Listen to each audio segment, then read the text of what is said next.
नमस्कार दोस्तों, स्वागत है आपका अपने YouTube channel GSP online study में। आज हम आपको दोस्तों बताएंगे खिलजी वंश के बारे में। जैसा कि मैंने सामने लिख रखा है कि गुलाम वंश का जब अंत हो गया तो खिलजी वंश आया। और खिलजी वंश कैसे आया, ये सारी जानकारी हम आपको देंगे। बात उस समय की है जब गुलाम वंश अपने अंतिम पड़ाव पर था। और वो अंतिम पड़ाव में जब थे, गुलाम वंश जब अपना अंतिम पड़ाव में थे, तो उनके गुलाम वंश के एक सेनापति थे। तभी गुलाम वंश के सेनापति हुआ करते थे जलालुद्दीन फिरोज खिलजी। इन्होंने क्या किया कि गुलाम वंश का अंत कर दिया। अगर पूछा जाए गुलाम वंश का अंत किसने किया, तो यही आदमी है जिसने गुलाम वंश का अंत किया, और यही आदमी है जिसने खिलजी वंश की स्थापना की। ठीक है दोस्तों, तो जो कि ये खिलजी थे तुर्किस्तान के थे, दिल्ली सल्तनत का दूसरा वंश था ये। तो इससे परीक्षा में प्रश्न पूछा जाता है कि दोस्तों कि दिल्ली सल्तनत का दूसरा वंश कौन सा है। तो दिल्ली सल्तनत का दूसरा वंश ये है, मैंने आपको बताया था कि जीजा का टकला साला। शॉर्ट फॉर्म याद रखिए, आपको ये पूरा याद हो जाएगा। जीजा का टकला साला याद रखिए। तो संस्थापक कौन थे? जलालुद्दीन फिरोज खिलजी, जिन्होंने 1290 ईस्वी में खिलजी वंश की स्थापना की। इन्होंने अपनी राजधानी किला खेरी को बनाया दिल्ली के पास। और इन्होंने इनका उत्तराधिकारी जो था वो क्या था, ये 1296 ईस्वी में 6 सालों तक शासन किया। इन्होंने 6 इयर्स तक शासन किया। कितने सालों तक? 6 सालों तक। 6 सालों तक ये असल में बहुत ही दयालु राजा कहे जाते थे जलालुद्दीन फिरोज खिलजी, क्योंकि इनके जो शासन काल की उम्र थी 60 से 75 साल के थे, काफी बूढ़े थे। समझ रहे हैं दोस्तों? तो ये क्या हुआ, अलाउद्दीन खिलजी पहले कड़ा मानिकपुर का सरदार था। कड़ा मानिकपुर इस समय इलाहाबाद के आसपास का क्षेत्र है। कड़ा मानिकपुर इलाहाबाद का क्षेत्र है। बहुत ही ये कह सकते हैं जो अलाउद्दीन खिलजी था, ये पूरा खिलजी वंश उसी के चारों तरफ घूमता है, और इसमें कोई भी ज्यादा बातें नहीं है। सिर्फ जो कुछ किया वो अलाउद्दीन खिलजी ने किया। और जैसा कि सब जानते हैं, दुनिया जानती है अलाउद्दीन खिलजी के बारे में। तो आदमी या बहुत बुरा हो या बहुत अच्छा हो, उसी की चर्चाएं होती हैं। बाकी तो आदमी जीवन सब जीते हैं दोस्तों। तो अपने जिंदगी में या तो सबसे अच्छा करो और या सबसे बुरे बन जाओ। तो दूसरा वाला विकल्प तो ठीक नहीं है। पहला वाला विकल्प अच्छा रहता है कि आप चाहे राम बन लो या रावण बन लो, चाहे अलाउद्दीन खिलजी बन जाओ, और चाहे महाराणा प्रताप बन जाओ दोस्तों। तो ये चीज है, आपको ध्यान में रखते हुए थोड़ा सा समझना पड़ेगा कि हुआ ये कि जब अलाउद्दीन खिलजी गद्दी पर बैठा तो ये कड़ा मानिकपुर का सरदार था, इलाहाबाद के पास जगह थी। ये वापस आया, असल में ये लड़ाई करके वापस गया दिल्ली, और अपने चाचा से नाराज था। क्यों? क्योंकि ये बहुत दयालु थे और ये बहुत नालायक कह सकते हो था। इसका जो नाम था जौना खां था, और इसका मूल नाम गुरसास था। गुरसास इसको कहते थे। और इसने 3 उपाधियां धारण की। सिकंदर सानी का मतलब कह रहा था कि सिकंदर जैसा कोई नहीं था, तो मेरे जैसा भी दुनिया में कोई नहीं है। ये अपने आप को सिकंदर समझता था। यामिनी उल खिलाफत इसकी पदवी थी, और खिलाफतुल मोमिनन इसका 3 पद जो है उपाधियां इसने धारण की। उसके बाद दोस्तों बता देते हैं यहीं लगे हाथों कि इसकी मृत्यु जो है, कहते तो है कि मलिक काफूर जो इसका सेनापति था, मैं पूरी डिटेल बताऊंगा। मलिक काफूर जो इसका सेनापति था, उसने इसको धीमा जहर दे दिया, और धीमे धीमे इसकी मृत्यु हो गई। तो ये इतिहास में कहा गया है। अब भी कितनी बात सही है वैसे तो ये बात कही जाती है, लेकिन जलोदर रोग हो जाने के कारण, अब मान लीजिए जहर उसको दे दिया गया होगा तो उसको रोग हो गया जलोदर, उसके कारण उसकी मृत्यु हो गई। तो मतलब मैंने आपको ये बता दिया कि खिलजी वंश की स्थापना कैसे हुई, किसने की, और उसका उत्तराधिकारी कौन था, अंतिम शासक कुतुबुद्दीन मुबारक शाह खिलजी था। कुतुबुद्दीन मुबारक शाह खिलजी, आप इस बात को याद रखिएगा। कुतुबुद्दीन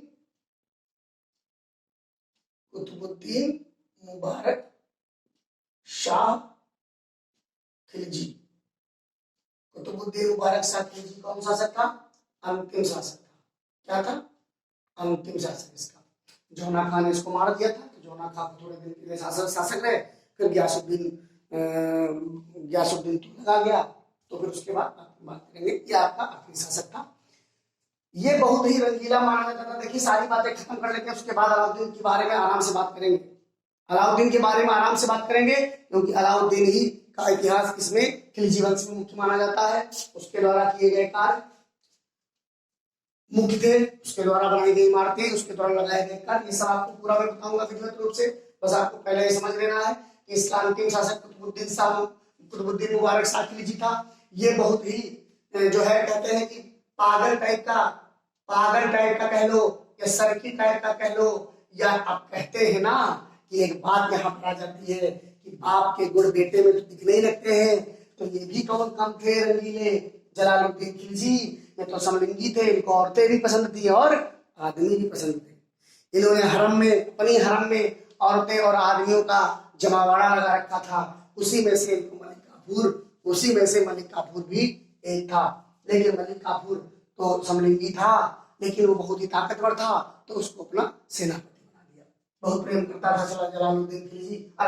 अलाउद्दीन खिलजी अपने सेनापति इससे मलिक काफूर से बहुत प्रेम करता था। तो जो मलिक काफूर, अब इनका किया हुआ बेटे ने भुगता। बेटे के अंदर बड़ी रंगीली छवि बन गई। वो नंगे स्त्रियों और आदमियों के बीच में रहता था, कपड़े पहनना पसंद नहीं करता था, नंगे दरबार में आ जाता था। समझ रहे दोस्तों? तो क्या था कि अब समझ लीजिए बस क्या छवि नहीं होगी उसकी। बस इतनी, आपको इतना सब कुछ पढ़ना है। अब मैं बात करता हूं अलाउद्दीन खिलजी के बारे में। घूम कर आ जाते हैं अलाउद्दीन खिलजी के बारे में। अलाउद्दीन खिलजी बहुत ही महत्वाकांक्षी था दोस्तों। इतना महत्वाकांक्षी था कि वो सिकंदर बनना चाहता था। इतना महत्वाकांक्षी था कि वो सिकंदर बनना चाहता था। कहता था कि मैं सिकंदर हूं, मैं पूरे विश्व जीत लूंगा। लेकिन क्या हुआ दोस्तों, एक उनके सलाहकार थे, उन्होंने कहा तुम सिकंदर नहीं बन सकते हो। तो कहा क्यों नहीं बन सकते हैं? तो कहने लगे इसलिए नहीं बन सकते हो क्योंकि तुम्हारे पास सिकंदर जैसा गुरु नहीं है। तो दोस्तों बिना गुरु के क्या होता है, ज्ञान नहीं मिल पाता है। तो अच्छा ठीक है, वो बात मान गया, कहने लगा चलो ठीक है, बात है, सिकंदर जैसा नहीं बन सकते। तो फिर ऐसा करते हैं, नया धर्म चलाते हैं। कहने लगा धर्म चलाना ईश्वर का काम है, अल्लाह का काम है, तुम क्यों धर्म चलाओगे, तुम राज्य चलाओ। तो कहने लगा यार ये भी बात नहीं बन पा रही है। तो कहने लगा चलो अच्छा राज्य का विस्तार करते हैं। तो कहने लगा हाँ ठीक है, ये करो, ये तुम्हारा काम है, राज्य का विस्तार कर सकते हो। फिर उसने राज्य के विस्तार की नींव रखी। चित्तौड़गढ़, मेवाड़, रणथंभौर और न जाने कितना दक्षिण भारत में तेलंगाना और मतलब बहुत जगह पर इसने विजय प्राप्त की। तो ये आपका बहुत ज्यादा डिटेल में नहीं पढ़ना है आपको। जो है एग्जाम्स जो देने हैं आपको, वो आरआरबी एनटीपीसी, आप देखिए RRB NTPC, group D, RRB NTPC और ग्रुप डी, आपका यूपीएसआई, आपका पेट एग्जाम, आपका बैंकिंग में तो ये नहीं ज्यादा हिस्ट्री पूछी जाती है। तो आपको इन एग्जाम्स की, आप यूपीएससी की तैयारी कर रहे हैं उसके लिए भी ये क्लास बहुत इंपॉर्टेंट है। आपको ये क्लास यूपीएससी के लिए भी इंपॉर्टेंट लग जाएगी। एसएससी सीजीएल, एसएससी सीएचएसएल, ये सब आपको बहुत इंपॉर्टेंट लगेगा।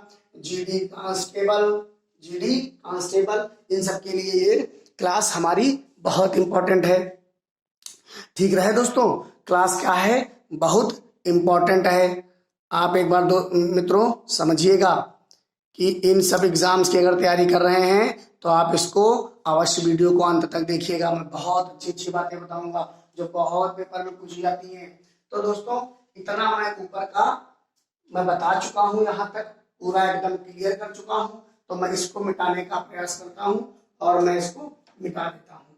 दोस्तों आगे बात करते हैं कि अलाउद्दीन खिलजी के पापा का नाम क्या था। अलाउद्दीन खिलजी के पापा का नाम अलाउद्दीन मसूद खिलजी था। कौन था? अलाउद्दीन मसूद खिलजी। क्या था? अलाउद्दीन मसूद खिलजी। तो अलाउद्दीन मसूद खिलजी जो था वो बलबन का नौकर था। बलबन क्या नौकरी करता था? तो अब इसने अपने हाँ बताया नहीं मैंने, इसलिए अपने चाचा से नाराज था, अपने चाचा की हत्या कर दी, जो कि ये उसका दामाद था। ये जो अलाउद्दीन खिलजी था ये अपने ये चाचा भी था, मतलब ये इसका भतीजा भी था,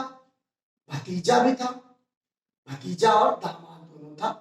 इसने अपनी बेटी का विवाह कर दिया था। असल में मुस्लिम्स में क्या होता है, केवल खून का बराव होता है, एक माता से जन्मी संतान से शादी नहीं की जा सकती, बाकी लोग कुछ नहीं बढ़ाते हैं। तो उसी उसमें उन्होंने अपने बेटे का, असल में बहुत ताकतवर तो था ही अलाउद्दीन खिलजी, तो उसने उनको अपना शादी कर दी थी बेटिया की। तो इस प्रकार से दोस्तों ये आपको इम्पोर्टेंट है आपके लिए बहुत ही ज्यादा। तो अब मैं इसको मिटा दे रहा हूँ। खिलजी वंश के बारे में जो मैंने बताया, जितना मैंने बताया वो मैं मिटा करके और आगे की बात करता हूँ थोड़ा सा, जो बहुत इंपॉर्टेंट है एग्जाम्स के लिए, आपको याद रखना चाहिए हमेशा के लिए। सिकंदर सानी की उपाधि धारण कर ली, लेकिन सिकंदर बन नहीं पाया। क्यों? क्योंकि उसके एक कोई सलाहकार थे, उन्होंने मना कर दिया कि तुम सिकंदर नहीं बन सकते।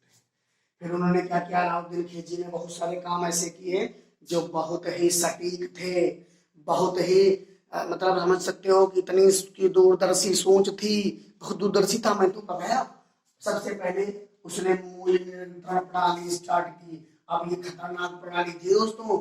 अगर इसमें अगर जरा सा भी कोई आदमी कम तौलता था, अगर कम तौलने पर प्रतिबंध लगा दिया, प्रतिबंध क्या, कम तौलना, कम तौलने पर सजा, कम तौलने पर सजा, वो भी कैसी, मांस काट लेता था शरीर से, मांस काट लेता था शरीर से। कहां से? कहता था अगर तुमने 100 ग्राम भी कम तौला, सम 100 ग्राम भी कम तौला, सम 100 ग्राम भी कम तौला, तो 100 ग्राम मांस निकाल लेंगे शरीर से, 100 ग्राम मांस निकाल लेंगे शरीर से। बताओ दोस्तों, इतना खतरनाक। किसकी हिम्मत होगी जो उसके खिलाफ चला जाएगा? किसकी हिम्मत होगी जो 1 ग्राम भी अपनी नस तक, कोई अपनी कोई खाल तक नहीं कटवाएगा, 1 ग्राम भी नहीं तौलेगा कम? तो फिर ये मूल्य नियंत्रण प्रणाली और बाजार नियंत्रण प्रणाली, ये दोनों इसके बहुत अच्छे काम थे। अब मूल्य नियंत्रण प्रणाली में तुमने बताया क्या था, मूल्य नियंत्रण प्रणाली, बाजार नियंत्रण प्रणाली क्या थी दोस्तों? बाजार नियंत्रण प्रणाली में ये था कि आप जो है आराम से काम करो अपना, और हमेशा मतलब जो है सरदार को पैसा देते रहो हिसाब से। तो अब भाई आदमी को कहने लगा कि जो है, मतलब उसने ऐसा कुछ कर दिया कि आप ऐसा करो, जितना कमाओ उसी के अकॉर्डिंग पैसा दो। पहले ऐसा नहीं होता था। पहले के राजा जितना मनाया चौराहे पर खड़े होकर लगे, चलो आज जा मुद्राएं सब लोग दे दो जाकर के, मतलब कहने का 50 मुद्राएं, यार जो 10 मुद्राएं कमा रहा हो 50 मुद्राएं कहाँ से दे देगा? जो 50 मुद्राएं कमा रहा है 50 दे देगा तो खाएगा क्या? तो ये सब चीजें गलत थी पहले। अलाउद्दीन खिलजी ने इसको सही किया। कहा जाता है क्रूर है, लेकिन ये कुछ अच्छे काम कर गया। तो उसने कहा कि ऐसा है भैया, जो जैसा कमाए वैसा कर हमको दे। इसीलिए उसने बाजार नियंत्रण प्रणाली स्टार्ट की। अब भाई वैसे भी तो चोरी हो जाएगी। मान लो हम कहते हैं अरे साहब हम तो 2 ही सिक्का कमाते हैं, तो 2 ही सिक्का का मतलब कमाते हैं, तुम 20 हो, बता 2 रहे हो, तो कैसे काम चल पाएगा? इसीलिए बाजार नियंत्रण प्रणाली स्टार्ट की गई दोस्तों। याद रखिएगा एकदम से बढ़िया से। आप समझिए अलाउद्दीन खिलजी, तो बाजार नियंत्रण प्रणाली समझ में आ गया। बाजार नियंत्रण प्रणाली में अधिकारियों की नियुक्ति की गई, कुछ अधिकारी इसमें नियुक्त किए गए, जैसे दीवाने रियासत, ये व्यापारियों पर नियंत्रण रखता था। काहे पर नियंत्रण रखता था? व्यापारियों पर। काहे पर? व्यापारियों पर। सहना है मंडी, जहाँ पर सामान ला करके और थोक में बेचा, मतलब ये बाजार में बेचा जाता है। यहाँ व्यापारी मतलब बाजार में, यहाँ थोक में बिकता था, यहाँ फुटकर बिकता था। तो ये बाजार का अधीक्षक होता था, ये बाजार का अधीक्षक होता था। समझते हैं अधीक्षक का क्या काम होता है? बड़ी ये एक गुप्तचर होता था, गुप्तचर होता था, तो बाजार के अंदर घूमकर, बाजार के अंदर घूमकर और सबको देखता था कौन कितना कमा रहा है, वो सूचना सब सरदार के पास पहुंचता था। उसके बाद दोस्त मुनहियान वह गुप्तचर, ये ऐसा गुप्तचर था जो कोई नहीं जानता, मतलब किसी भी भेष में वो घूमने लग जाता था और सारी जानकारी किसको देता था? सरकार। तो इस प्रकार से दोस्तों ये हमारे मूल्य नियंत्रण प्रणाली और बाजार नियंत्रण प्रणाली पूरी हुई। ठीक है, अब बात करते हैं दोस्तों क्या धर्म से इसने अपने आप को मुक्त कर दिया। धर्म से मुक्त करने का मतलब दोस्तों ये हुआ कि कोई धर्म को नहीं मानता था, कहता था देखो भाई हमारे में धर्म मत थोपो, हम अपने हिसाब से काम करेंगे। इसलिए कह रहे थे कि धर्म की स्थापना करने का प्रयास किया था, लेकिन धर्म की स्थापना प्रयास नहीं कर पाया था। फिर अकबर ने दीन इलाही धर्म की स्थापना की, तो कहाँ कर पाया था यार कोई आदमी। यार धर्म अब ऐसे ही थोड़ी जो आया जो मन में आया वो धर्म स्थापना कर दी, ऐसा नहीं है। तो धर्म की स्थापना इसने नहीं की, बस धर्म से अपने आप को मुक्त कर दिया। सेना का संगठन किया 7,75,000, 4,75,000। जियाउद्दीन बर्नी ने एक ग्रंथ लिखा है, जियाउद्दीन बर्नी ने जो आपका जियाउद्दीन बर्नी ने किताब लिखी है तारीख फिरोज शाही। जियाउद्दीन बर्नी ने किताब लिखी है, जियाउद्दीन बर्नी ने तारीख फिरोज शाही लिखी है, तारीख फिरोज शाही लिखी है। इसमें कहा गया है कि 4,75,000 सैनिक थे। क्या कहा गया है कि 4,75,000 सैनिक थे उसकी सेना में। इतनी बड़ी सेना का मतलब ये समझ लो कि आपकी सबसे बड़ी सेना दिल्ली सल्तनत की, सबसे बड़ी सेना दिल्ली सल्तनत की, सबसे बड़ी और संगठित सेना का निर्माण किसने किया? अलाउद्दीन खिलजी ने। सेना का फिर उसके बाद गुप्तचर विभाग का गठन किया। पहला शासक दिल्ली सल्तनत का गुप्तचर विभाग का गठन करने वाला पहला शासक, गुप्तचर विभाग का गठन करने वाला पहला शासक। उसके बाद सेना को देखो यहाँ पर जो है बलबन का भी कई नाम आता है कि उन्होंने भी गुप्तचर विभाग की स्थापना की थी, लेकिन उन्होंने इतना बढ़िया संगठित नहीं किया था। इसका एक पूरा विभाग बना दिया था ना उसने, अलाउद्दीन खिलजी ने। सेना को नगद वेतन देना, सेना को नगद वेतन देता था। तब सेना को पहले ऐसा होता था कि कहे अच्छा वो आज राजा आ रहे हैं उनसे युद्ध लड़ना है, चलो अपने सब बेटों को पोतों नातियों को सबको भर्ती करो।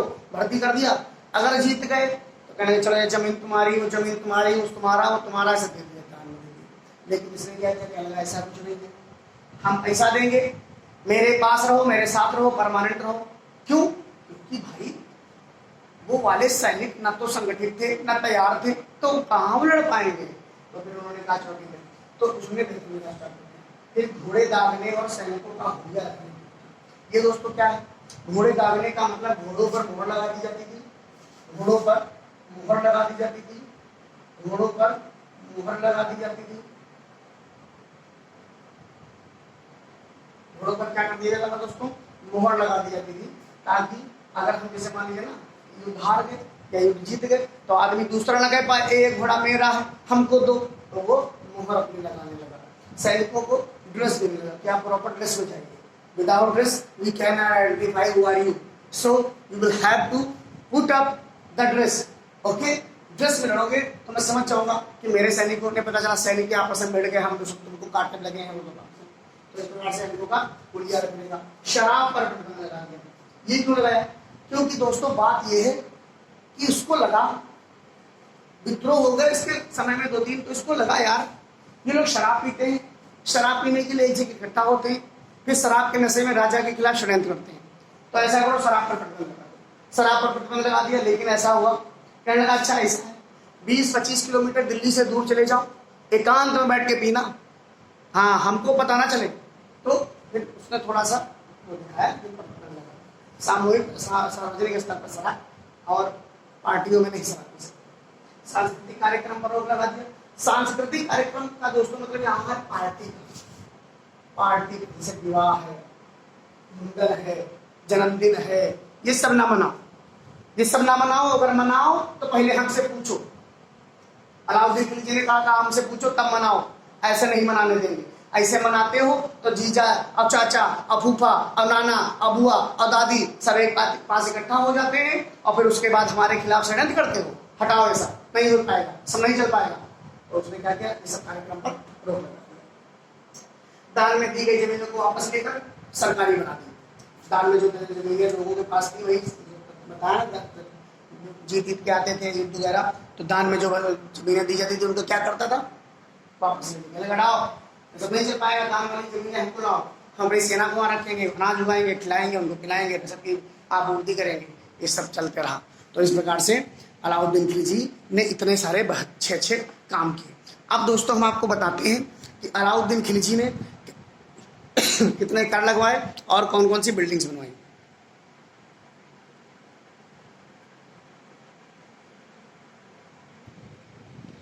हाँ तो दोस्तों, अलाउद्दीन खिलजी के द्वारा लगाए गए कर, जजिया कर गैर मुस्लिम से लिया जाता था, जकात जो है वो मुस्लिम से ही लिया जाता था, मुस्लिम से लिया जाता था, मुस्लिम से, ये गैर मुस्लिम से लिया जाता था। लेकिन बच्चों, विकलांगों और ब्राह्मणों को छोड़कर, बच्चे, विकलांग और ब्राह्मणों से ये कर नहीं लिया जाता था। और ठीक है, खराज भूमि रखने पर कर, भूमि रखने पर कर, खम्स लूट का कर, लूट का माल 1/5 से 4/5 कर दिया। कहने का मतलब ये है कि पहले 4/5 सेना रखती थी, 4/5 पहले सेना रखती थी, 1/5 राजा रखता था। लेकिन इसने क्या किया, रिवर्स कर दिया। इसने क्या किया, रिवर्स कर दिया। कहने लगा 4/5 हम रखेंगे, हमको ज्यादा जरूरत है, तो 4/5 रखने लग गया। घराई का कर, घर रखने का कर, घर रखने का कर, घर में आप रहे हो तो घर रखने पर कर। चराई का कर, जानवरों का कर, जानवरों पर कर, जानवरों पर कौन कौन जानवरों पर, जो दुधारू होते थे। कौन जानवर, जो दुधारू होते थे। कौन जानवर, जो दुधारू होते थे। तो फिर इस प्रकार से ये लगाया गया कर है अलाउद्दीन खिलजी के द्वारा। ये इमारतें बनवाई गई हैं अलाउद्दीन खिलजी के द्वारा। जमैयत खाना मस्जिद, खिलजी का मकबरा भी यही है दिल्ली में, हौज खास भी दिल्ली में है, हजार खंभा महल दिल्ली में है, चोर मीनार दिल्ली में, अलाई मीनार दिल्ली में, अलाई दरवाजा, कुतुब मीनार का एक दरवाजा था ये प्रकार का, एक साइड में इसको दरवाजा बना दिया। सीरी का किला, सीरी का किला मैंने आपको बताया था कि कुतुबुद्दीन ऐबक ने कुतुब मीनार बनाई थी। तो कुतुब मीनार कहाँ पर बनाई थी, सीरी का किला, मतलब राय पिथौरा, राय पिथौरा, राय पिथौरागढ़, राय पिथौरागढ़ एक दुर्ग था, तो उस पर कब्जा कर लेता। पृथ्वीराज चौहान जाना करते थे, तो उन्होंने पहले गुलाम वंश के शासकों ने उस पर कब्जा किया। उसके बाद कुतुबुद्दीन ऐबक ने कब्जा कर लिया, तो उसका सीरी का किला बना दिया, जिससे मंगोल आक्रमण न कर सके। मंगोल आक्रमण के कारण ये किला बनाया गया था दोस्तों। तो इस प्रकार से ये खिलजी के बारे में जानकारी सारी हो गई है। अब बात करते हैं आपकी एक्स्ट्रा जानकारी और फिर ये क्लास खत्म हो जाएगी। देखिए दोस्तों, बात कर लेते हैं आगे बचे हुए क्वेश्चंस की। इकतालीस मुस्ताक उसने खत्म कर दिया। इक्तेदार मैंने बताया ना, इक्तेदार क्या होते थे कि जैसे मान लीजिए ये गाँव है, ये गाँव है, राजा है, राजा दिल्ली में बैठा है, और राजा ने इक्तेदार नियुक्त कर दिया, राजा ने इक्तेदार नियुक्त कर दिया गाँव की देखभाल करने के लिए। इसने क्या किया, सेना तैयार की। तो अब ये बताओ, गांव का जो गांव की जो सेना होगी वो इसके विरुद्ध करता होगी, ये दिल्ली वाले राजा को क्या जाने। तो इसने इतना व्यवस्था खत्म कर दिया, कहना नहीं चलेगा, गलत बात है। सर्वाधिक कर वसूलने वाला राजा, सबसे ज्यादा कर वसूलने वाला, अपनी मतलब 70-80% जो था वो कर ही वसूल लेता था। मलिक काफूर की इसकी मुलाकात कैसे हुई। मलिक काफूर को नायाब की उपाधि दी किसने, अलाउद्दीन खिलजी ने। 1000 दीनार ही कहा जाता था मलिक काफूर, क्योंकि 1000 दीनार में खरीदा गया था, 1000 दीनार में खरीदा गया था गुजरात विजय के दौरान, गुजरात अभियान के दौरान, गुजरात अभियान के दौरान, गुजरात अभियान के दौरान, सॉरी गुजरात अभियान के दौरान मलिक काफूर को खरीदा गया था। असल में गुजरात पर ये लोग जो है लड़ाई करने जब गए तो यहाँ पर इसको पसंद आ गए, तो उसको खरीद लिया 1000 रुपये में, उसको नया उपाय दे दी और 1000 दीनार भी उसको कहा जाने लगा। इसी ने मलिक काफूर, इसी ने अलाउद्दीन खिलजी को नजरबंद कर दिया था और इसी पे धीमा जवाब देना स्टार्ट कर दिया था। बाद में इसकी मृत्यु हो गई थी और ये 36 दिनों तक शासन किया इसने मलिक काफूर ने। मलिक काफूर ने 36 दिनों तक शासन किया। फिर कुतुबुद्दीन मुबारक शाह ने इसकी हत्या कर दी और खुद राजा बन गए। प्रताप रुद्रदेव, बहुत इंपॉर्टेंट क्वेश्चन है। मलिक काफूर की बात हो गई। प्रताप रुद्रदेव, मलिक काफूर यहाँ पर हमला करता है, मलिक काफूर यहाँ पर हमला कर दिया, तेलंगाना विजय अभियान कर दिया 1300। मैं यही बताऊंगा, यही इंपॉर्टेंट है, अभी कुछ एग्जाम पूछा भी जाता है। प्रताप रुद्रदेव तो जो है 1309 में जब ये हार गए प्रताप रुद्रदेव, तो उन्होंने अपने बराबर की सोने की मूर्ति बनवाई, वो उसको दान कर दिया। कोहिनूर हीरा था, जो दुनिया का सबसे बेशकीमती हीरा है, वो मलिक काफूर को दान कर दिया। मलिक काफूर ने अलाउद्दीन खिलजी को जब दान किया तब उसने नायब की उपाधि दी इसको। पहला जौहर समझ लीजिए, जौहर वो होता है कि एक अग्नि कुंड बनी होती थी और उसमें जो वीरांग मतलब जैसे राजा हैं युद्ध में लड़ रहे हैं, मर गए तो उनकी पत्नियां जौहर कर लेती थी, उस कुंड में आग में कूद जाती थी। ऐसी संस्कृति थी हमारे देश की। तो पहला जौहर राणा हम्मीर देव के समय में राणा हम्मीर देव रणथंभौर के राजा थे। रणथंभौर पर अलाउद्दीन खिलजी ने स्वयं आक्रमण किया और इनको मार दिया। पहले एक बार इनके सेनापति ने आक्रमण किया, तब तो राणा हम्मीर देव जीत गए, लेकिन जब अलाउद्दीन खिलजी वो तो जानते हो इतना, अरे क्या बताएं उसके बारे में, समझ लो। फिर राणा रतन सिंह के पद्मावती पे दिल आ गया उसका। जब पद्मावती पे दिल आ गया तो राणा रतन सिंह पे उसने आक्रमण कर दिया। राणा रतन सिंह को छल से जीत लिया। कहने लगा चलो ठीक है, हम तुम्हारी दावत खाते हैं यार, ऐसा करो हमसे दोस्ती कर लो। अब चलो ठीक है यार, कुछ नहीं करेंगे, हम तुम्हारे राज्य पे आक्रमण नहीं करेंगे। अब घर गया, खाना पीना खाया, वहीं में आक्रमण कर दिया, मार दिया उन्होंने इसको। लेकिन पद्मावती ने भी जौहर कर लिया, इसके चंगुल में नहीं फंसी। तो एक जो पृथ्वीराज रासो है पद्मावती है, मलिक मोहम्मद जायसी ने लिखी है। जो पद्मावती है मलिक मोहम्मद जायसी ने लिखी है। मलिक मोहम्मद जायसी ने लिखी है जो पद्मावती है, मलिक मोहम्मद जायसी ने लिखी। तो ये कहते हैं कि अलाउद्दीन खिलजी ने कोशिश तो की पद्मावती को पाने के लिए, बट उसको पा नहीं पाए। ठीक है, फिर बात करते हैं एक आदमी ने एक ने मतलब इतिहास में कहा जाता है कि अलाउद्दीन खिलजी महान तो बन सकता था बट महान नहीं बन पाया। इस प्रकार से अलाउद्दीन खिलजी की तुलना फ्रांस के एक राजा और राजकुमार हैं लुईस 14वें से उनकी तुलना की जाती है। तो इस प्रकार से ये अध्याय का जो हमारा खिलजी वंश का है यही पर समाप्त होता है। अब अगर आपको इससे भी जुड़े हुए कोई क्वेश्चंस आपको अगर पूछने हैं तो आप कमेंट बॉक्स में लिखिएगा, मैं आपकी समस्याओं का समाधान करने का प्रयास करूंगा। हमारा वीडियो देखने के लिए धन्यवाद, चैनल से जुड़े रहने के लिए धन्यवाद। आप चैनल को सब्सक्राइब करिए, लाइक करिए, शेयर करिए जितना हो सके। मैंने बहुत मेहनत करके सारा डेटा कलेक्ट करके तब आपको आपके सामने लाए हैं। अब आपको खुद ही लगेगा कि आपके नॉलेज में बूस्टिंग आई है कि नहीं आई है। क्या आप इतना सब पहले से ही जानते थे? अगर पहले से ही जानते थे तो आप मुझे कमेंट करके जरूर बताइएगा कि सर मुझे सब पहले से ही पता था, आपके बताने से मुझे कोई फायदा नहीं हुआ।